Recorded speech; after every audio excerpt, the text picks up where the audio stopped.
Então hoje eu vou continuar a série aqui da Carta aos Romanos, fazer o capítulo 9, o 10, o 11 e o 12, né? Dividir os últimos 8 capítulos em duas fases, né? Então a gente vai ter, já tivemos a parte do capítulo 1 ao 8 na semana passada, vamos ter do 9 ao 12 hoje, e daí, não sei se semana que vem ou outra sexta, fechando a Carta de Romanos do 13 ao 16.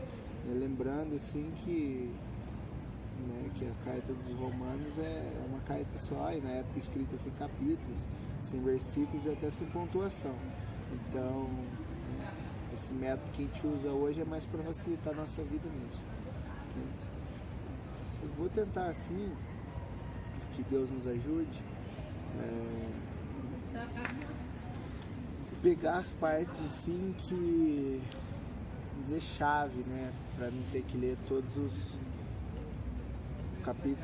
capítulos na íntegra, para não ficar muito extensa a ministração, mas que, né, Deus nos ajude a extrair o melhor desses capítulos, né, dessa segunda parte.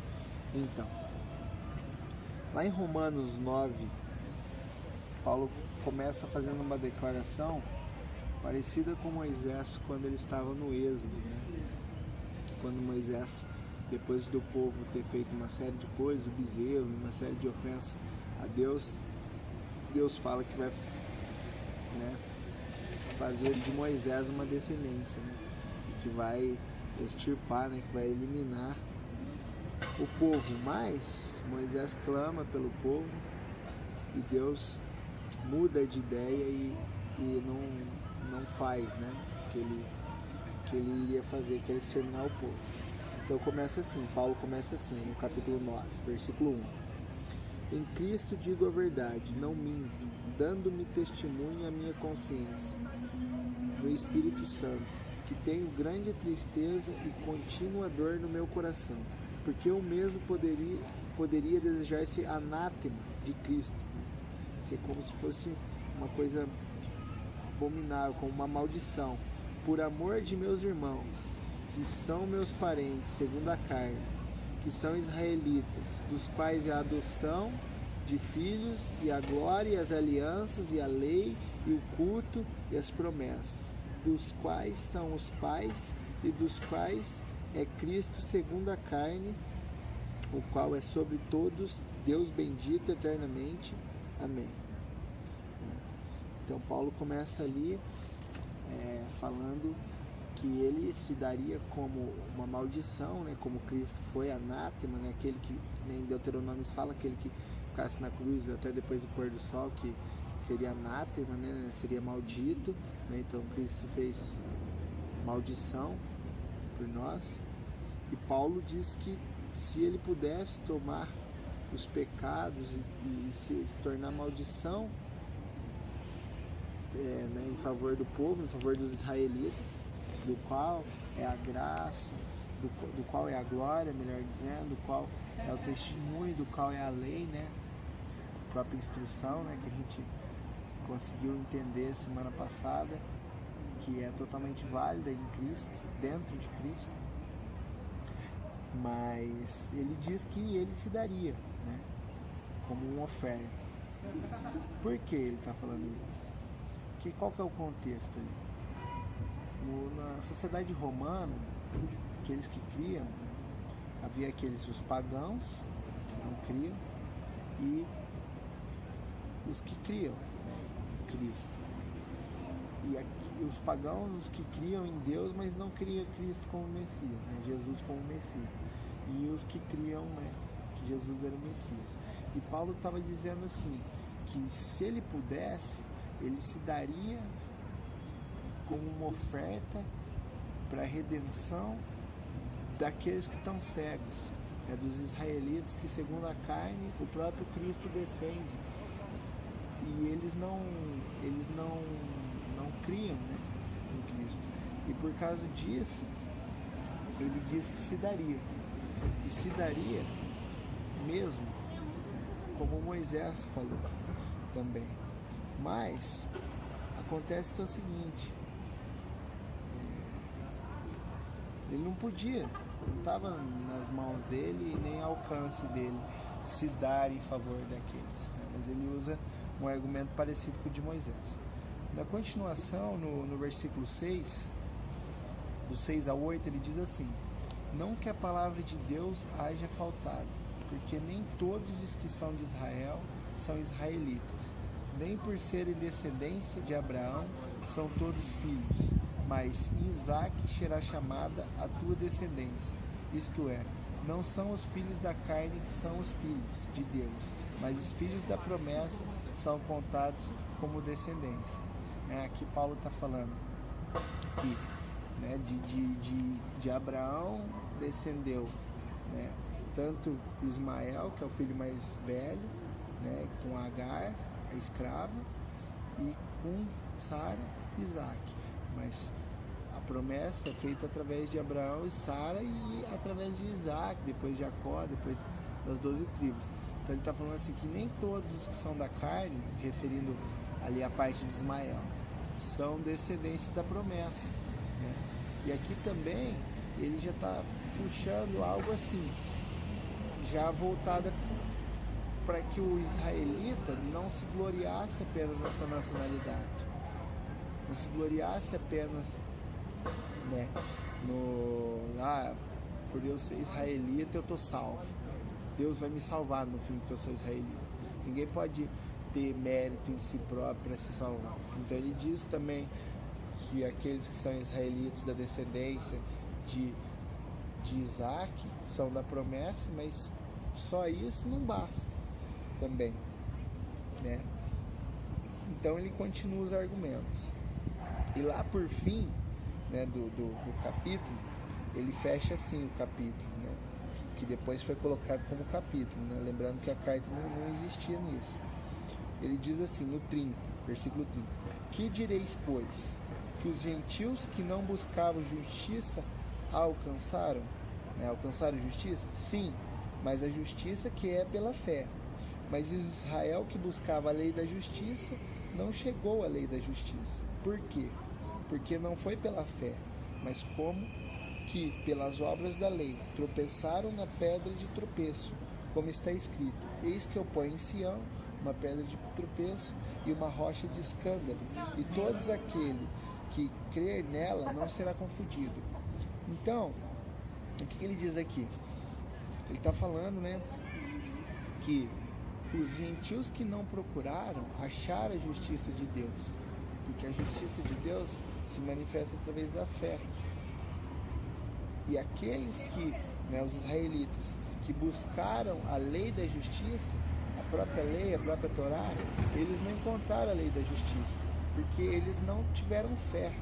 Eles quiseram encontrar através das obras da lei. O que é as obras da lei que a gente falou semana passada aqui? De fazer por fazer, de cumprir os mandamentos como se só cumprissem fé fosse o suficiente, quando que a gente aprendeu que fé é crer, mas obedecer. E eles apenas obedeciam, eles não criam no sentido, né, semítico da palavra, né, emuná.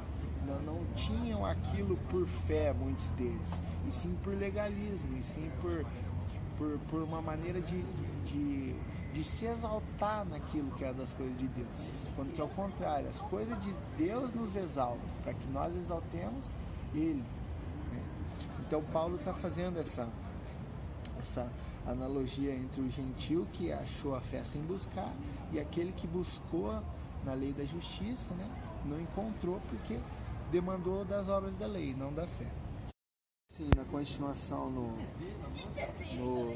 em Romanos 10, né, parte do 1, Paulo vai dizer assim: irmãos, o bom desejo do meu coração e oração a Deus por Israel é para a sua salvação, porque lhe dou testemunho de que tem zelo de Deus, mas não com entendimento, porquanto, não conhecendo a justiça de Deus e procurando estabelecer a sua própria justiça, não se sujeitar à justiça de Deus. Porque o fim da lei é Cristo, para a justiça de todo aquele que crê. Ora, Moisés descreve a justiça que é pela lei, dizendo: o homem que viver, que fizer essas coisas, viverá por elas.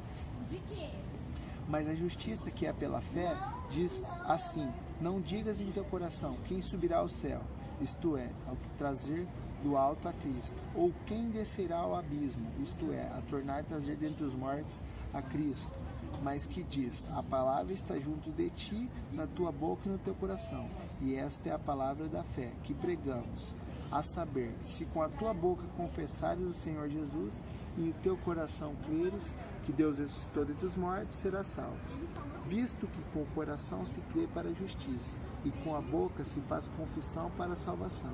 Porque a Escritura diz: todo aquele que crer não será confundido, porquanto não há diferença entre judeu e grego, no sentido de gentil, porque um mesmo é o Senhor de todos, rico para com todos os que o invocam. Então, aqui de novo, ele tá falando assim, que aqueles que o testemunho do zelo de Deus, né, ele dá o entendimento, mas não com entendimento, ele diz.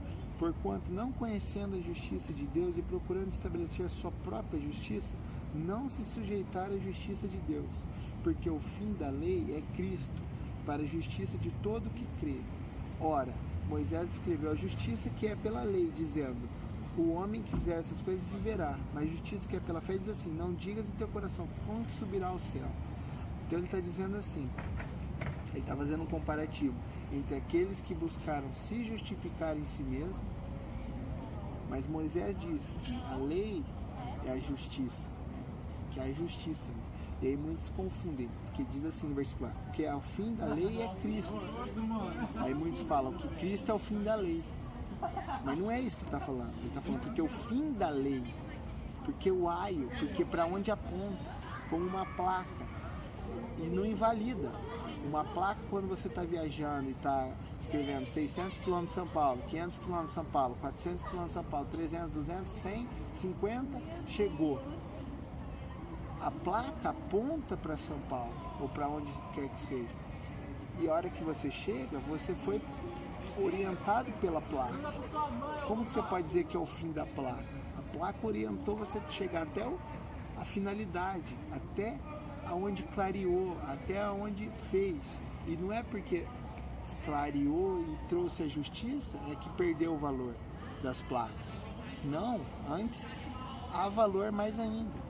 Porque se você chegou sem saber, como nós gentios chegamos sem saber, que nós valorizamos a justiça de Deus. É isso que ele está falando. Né? E muitos indoutos e muitos que usam disso para fazer o que querem, dizem erroneamente para sua própria destruição, que é Jesus, Jesus é o fim da lei, e o fim da lei é Jesus, no sentido que a lei é ponto para Jesus, e ele torna ela perfeita, porque ele é perfeito, e tudo que provém dos homens não é perfeito. E isso que ele está falando, que aquele que se justifica em si mesmo, esse tropeça, mas aquele que justifica pela fé não pode pela fé querer trazer Deus abaixo e nem, né, e nem do abismo. Então é nesse sentido que ele está falando. É um pouco complexo, mas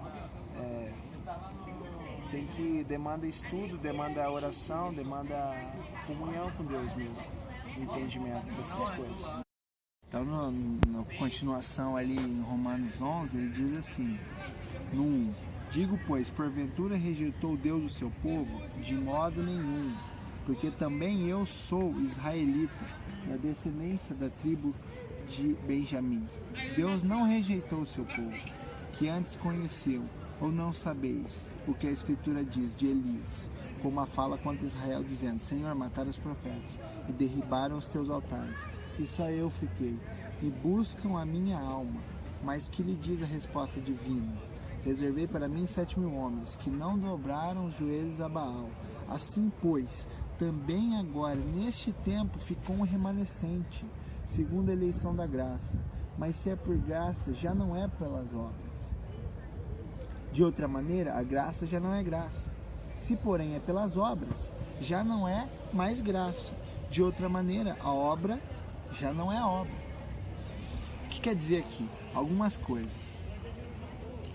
Uma coisa que é muito deturpada pelo meio cristão é que a igreja substitui Israel. Mentira. A igreja não substitui Israel. Israel é eterno, porque as promessas de Deus são eternas a Israel.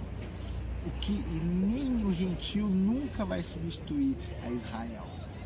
Mas Paulo diz que nem judeu e nem gentio, porque para você entrar no reino de Deus, advém da fé, advém da graça. O que é graça?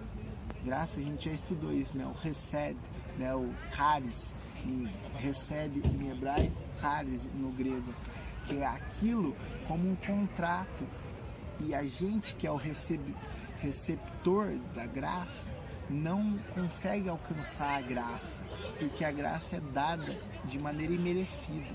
A gente não merece a graça de Deus, pois todos somos pecadores e desprovidos da glória dele. Estamos distantes da glória, tá? Então, a graça, ela é isso. Deus dá independente, mas alguns falam que a graça, onde abundou o pecado, superabundou a graça. E dizem que muitas palavras da Bíblia, a lei e os profetas, é pecado fazer o que era. Isso é mentira também, porque superabundou, porque Deus está além do pecado. A graça dele é a única forma da gente receber perdão, porque não há nada que a gente possa fazer.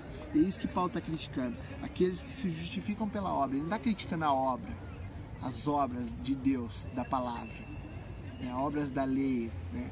Não está criticando as obras da lei, está criticando aqueles que se justificam pelas obras da lei, porque é pela fé através da graça, e pela graça através da fé. E ele diz, se é da graça, por que vocês... Mas se é por graça, já não é pelas obras, lógico, porque mesmo que a gente fizesse 99% das coisas de Deus correta, 1% a gente erra.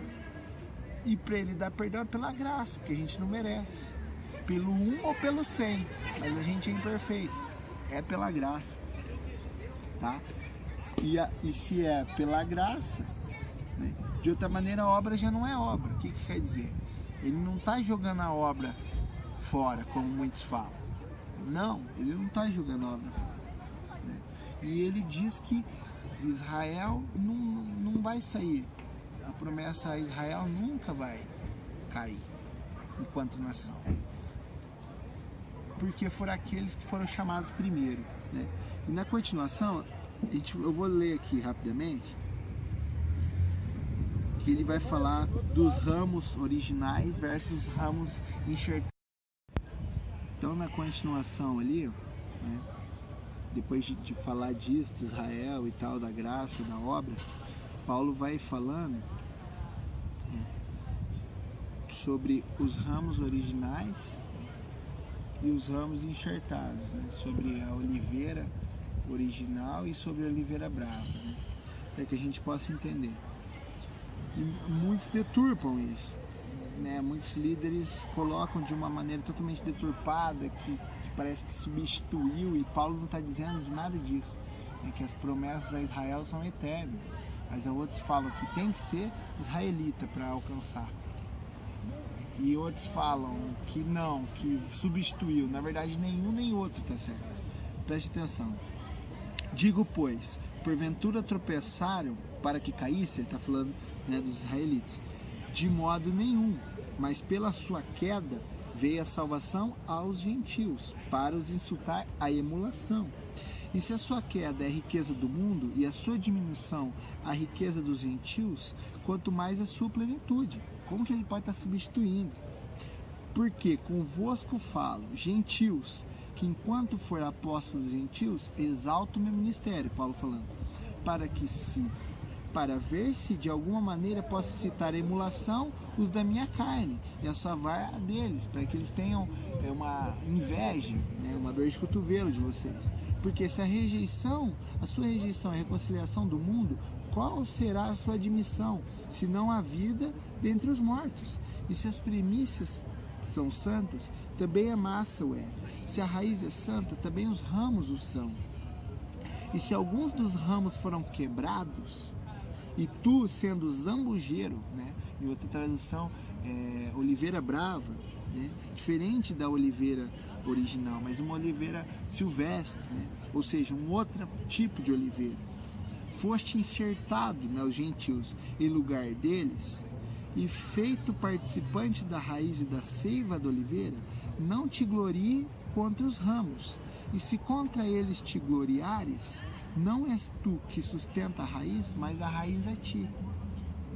Dirás, pois, os ramos foram quebrados para que eu fosse enxertado. Está bem, pela sua incredulidade foram quebrados, e tu estás em pé pela fé. Então não te ensoberbeces, mas teme, porque se Deus não poupou os ramos naturais, teme que não poupe a ti também. Considera, pois, a bondade e a severidade de Deus para os que caíram, severidade, mas para contigo, benignidade, se permaneceres na sua benignidade. De outra maneira, tu também serás cortado. E também eles não permanecerem na incredulidade, serão enxertados. Porque poderoso é Deus para os tornar enxertar. Porque se tu foste cortado do natural, zambujeiro, e contra a natureza enxertado na oliveira, na boa oliveira, quanto mais esses que são naturais serão enxertados na sua própria oliveira. Alguns falam que a oliveira é Israel. Não é isso que está dizendo, porque ele está falando que a oliveira é, né, Jesus diz eu sou a videira, em outra parte, numa alusão, ele está dizendo assim, que aqueles que são filhos de Deus, a linhagem, a descendência é a oliveira, né? Que as promessas e o próprio Deus, e se Jesus é Deus, nós cremos, Ele é a videira. E aqueles que foram chamados primeiro são oliveiras,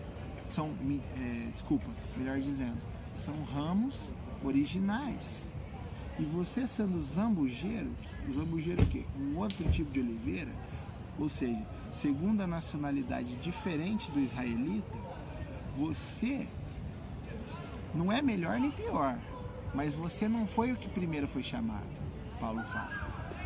E estava ocorrendo, né, na comunidade de Roma, que aqueles que foram chamados depois, né, nós gentios, estavam se engrandecendo sobre os israelitas e tirando como um sarro, né, tendo como chacota, porque não creram, né? E Paulo adverte, se vocês que foram enxertados, ou seja, vocês que foram chamados depois, né, foram enxertados porque aqueles ramos tinham sido quebrados, quanto mais vai ser a glória daqueles ramos originais se crerem, forem reenxertados na sua raiz original, porque eles foram chamados originalmente.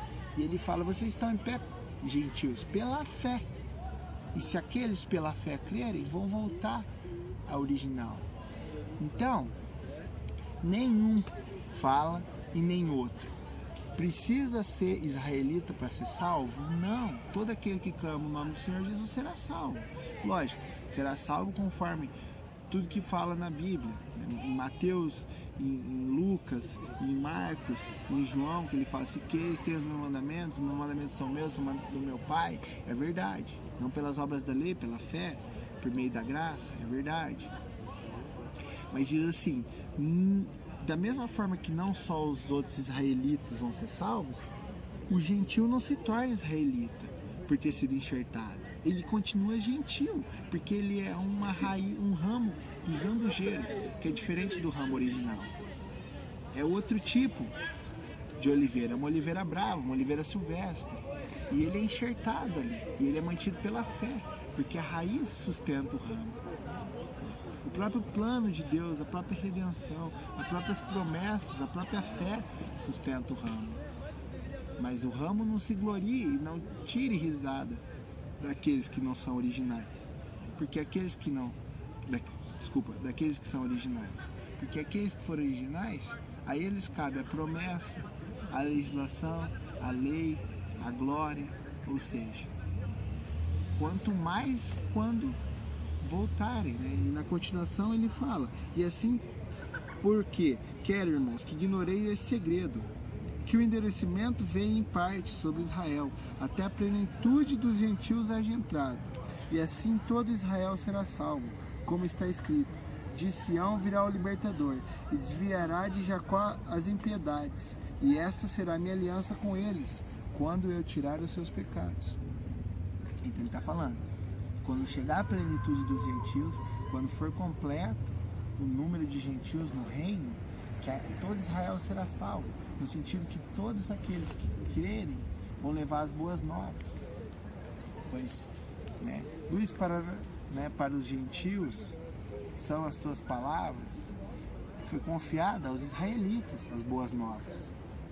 João, Pedro, Paulo, todos israelitas. O próprio Lucas, gentil, mas, né, como fez um proselitismo, né, a doutrina israelita, ele não se tornou israelita. E, né, foram chamados cristãos, porque seguem a doutrina de Cristo, e Cristo foi israelita. A gente não se torna israelita. A gente segue a Cristo, que foi israelita, da maneira que ele fez. A gente não precisa ser israelita para seguir, né? O Deuteronômio fala, uma só é a lei para o gentil, né, para o peregrino, para o estrangeiro, e uma é a lei para o natural da terra, da mesma forma. Se você tem o benefício da salvação em Cristo, você tem os direitos, mas você tem os deveres iguais. E aí que a gente entrou no ponto da circuncisão, já em outras ministrações, que é a circuncisão da carne ao israelita e do coração, tanto ao israelita quanto ao gentil. Foi o acordo de Atos 15, que o gentil cabe não a circuncisão da carne para se mostrar, mas cabe a fé e deixa Deus tirar o prepúcio do coração. Isso já está escrito na lei, né, na instrução em Deuteronômio, está escrito nos profetas, em Jeremias. Então, temos que entender isso. Por fim, no capítulo 12, é muito bonito o capítulo. Começando no 12, 1 e 2, Paulo continua assim: rogo-vos, pois, irmãos, pela compaixão de Deus, que apresentai os vossos corpos em sacrifício vivo, santo e agradável, que é o vosso culto racional. E não sedes conformados com este mundo, mas sedes transformados pela renovação do entendimento, para que experimenteis qual seja a boa, agradável e perfeita vontade de Deus. Renovação do vosso entendimento, a metanoia, né, no grego, a mudança de mente, uma nova mente em Cristo, uma nova natureza, não a natureza original do pecado, mas uma natureza onde a gente não consegue alcançar por nós mesmos. A gente sente ódio, sente rancor, a gente sente vontade de fazer coisas que não agradam a Deus. E essa nova natureza, que é essa mudança de mente, só Cristo pode nos dar. Paulo está exortando isso, né, aos irmãos de Roma. E aí depois ele vai continuar por fim e vai falando coisas que a gente tem que aprender, como Jesus falou no Sermão do Monte, em Mateus 5, 6 e 7, também tem em Lucas, tá? Que ele fala a mesma coisa, de outra maneira que Cristo falou. O amor seja não fingido, aborrecei o mal e apegai-vos ao bem, essa metanoia. Amai-vos cordialmente uns aos outros, com amor fraternal, preferindo-vos em honra uns aos outros. Não sejais vagarosos no cuidado, sejais fervorosos no espírito, servindo ao Senhor, alegrai-vos na esperança, sede pacientes na tribulação, perseverai na oração, comunicai com os santos nas suas necessidades, segui a hospitalidade, abençoai os que vos perseguem, abençoai e não vos amaldiçoeis, alegrai-vos com os que se alegram e chorai com os que choram. Sede unânimes entre vós, não ambicioneis coisas altas, não acomodai-vos às humildes. Não sejais sábios em vós mesmos, a ninguém torneis mal por mal, procurai as coisas honestas perante os homens. Se for por possível, quando estiver em vós, tende paz com todos os homens. Não vos vingueis a vós mesmos, amados, mas dai lugar à ira, né? Deixe passar a ira, porque está escrito: minha é vingança, eu recompensarei, diz o Senhor. Portanto, se o teu inimigo tiver fome, dá-lhe de comer. Se tiver sede, dá-lhe de beber. Porque fazendo isso, amontará brasas de fogo sobre a sua cabeça. Não te deixes vencer do mal, mas vence o mal com o bem. Tudo isso que ele falou em Romanos 12, sobretudo a partir do 11 aqui, que é o, né, que a gente leu aqui, é contrário à nossa natureza. Por isso que Paulo exorta no versículo 1 e 2 da metanoia, da mudança de mente em Cristo. Porque não deixeis vencer do mal, mas vence o mal com o bem. E esse bem, e ele vai falar antes em Romanos, né, 3, 4, 5, 6, sobretudo no 7, que ele fala assim: o mal que eu quero, que eu não quero, eu faço, e o bem que eu quero, eu não faço. O que quer dizer? A gente em nós mesmos, ele diz: não sejam sábios em vós mesmos, né? Não se exaltem, não exaltem a sua vossa sabedoria, porque não cabe a sabedoria a vós. Dizendo assim, que vocês não vão conseguir atingir a justiça e o bem por vocês mesmos. É fato, a gente não consegue. É fato. Quando a gente tem ira, deixa passar. E se for ao nosso alcance, se for possível, quando estiver em vós, quando estiver no nosso alcance, tende paz com todos os homens. Isso quer dizer, nem sempre a gente vai conseguir, porque nem sempre está em nós. Às vezes a guerra está no outro. E se for possível, que tenhamos paz. Mas se não for possível, que a gente não faça o mal pelo mal, mas que a gente faça o mal pelo bem. E é só possível em Jesus fazer o mal, fazer o bem para quem te faz o mal. Ninguém pode apanhar todo o tempo e virar a face por nós mesmos. Mas sim, Jesus faz a gente. E a gente erra, a gente falha, às vezes a gente age de maneira má.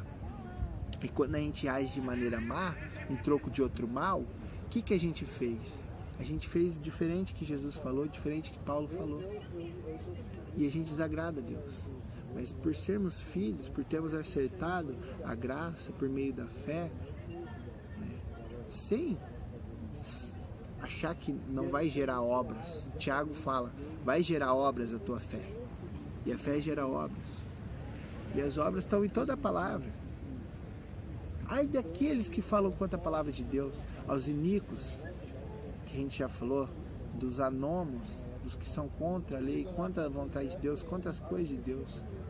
Mas ai daqueles também que se justificam em si mesmos. Ai daqueles que creem, que fazem toda a Bíblia por fazer, para agradar a Deus. Paulo critica tanto o que abole, quanto o que se justifica nas obras da lei. E ele diz, tudo isso, uma metanoia em Cristo, uma mudança de mente, vai trazer a isso que não é possível à humanidade em si mesma. Dar o bem quando recebe o mal. E dar o bem em dobro. Andar uma milha a mais quando recebe um bem. E é sobre isso que ele fala. Que a gente queira isso, que a gente batalhe por isso em Cristo, que a gente possa se alegrar com quem se alegra e chorar com quem chora. Né? Em Eclesiastes diz: há tempo para tudo debaixo do sol. Há tempo de chorar, há tempo de sofrer, há tempo de se alegrar, há tempo de festa, há tempo de velório. Mas que o tempo seja não o nosso tempo, mas o tempo de Deus. Que o tempo de Deus seja o nosso tempo. E que a gente tenha tempo para Deus, pois Ele tem todo o tempo para nós. Amém, amados? Então, sigam firmes em Cristo, orem, vigiem. Nós caímos, nós pecamos, mas nós não podemos ficar prostrados, jogados, choramingando. Mas que nós deixemos Deus nos reerguer e fazer a vontade dEle. E que nós leiamos a Bíblia, creiamos, sigamos e façamos. Mas em Cristo, pela fé, através da graça. Amém?